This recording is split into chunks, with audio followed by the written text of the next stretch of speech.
Episode 3 of Whiskey on the Rocks begins with Lagerkrantz attempting to take matters into his own hands.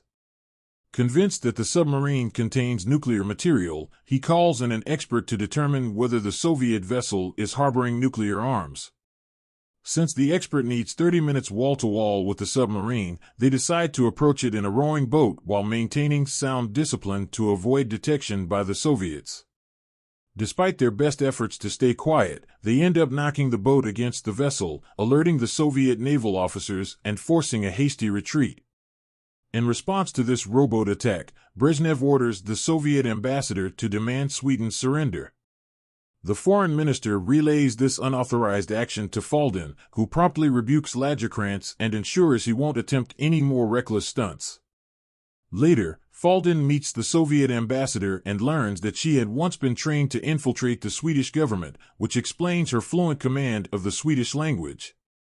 Amidst the escalating conflict, the two unexpectedly bond over their shared background as sheep farmers, discussing the various species of sheep in their respective countries.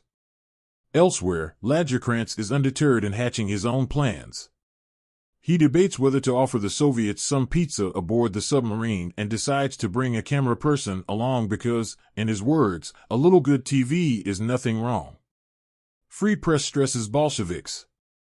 Meanwhile, Faldin and the Soviet ambassador agree that the ambassador will officially request permission for the Soviet vessel to put up a radio mast, as ordered by Brezhnev. On another front, Lagerkrantz Jr. Commander, empowered by Faldin's authority, devises his own strategy to approach the Soviets. He proposes offering them food, drinks, and pornographic magazines for entertainment.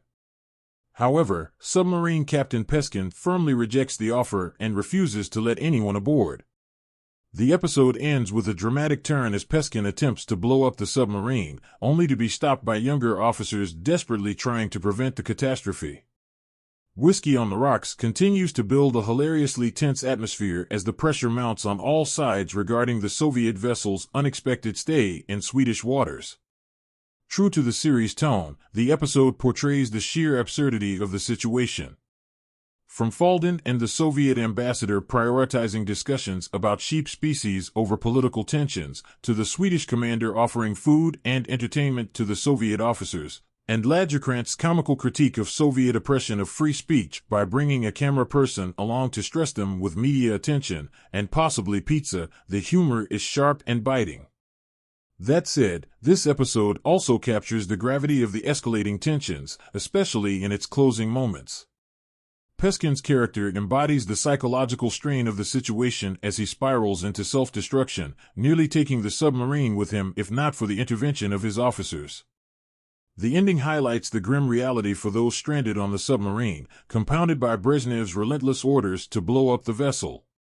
The show delightfully satirizes not just the ridiculousness of the actual events of October 1981, but also the flawed leadership and decision-making of the time. This episode takes a slightly darker approach, blending humor with a sobering undertone of dread, making it a well-executed and engaging addition to the series.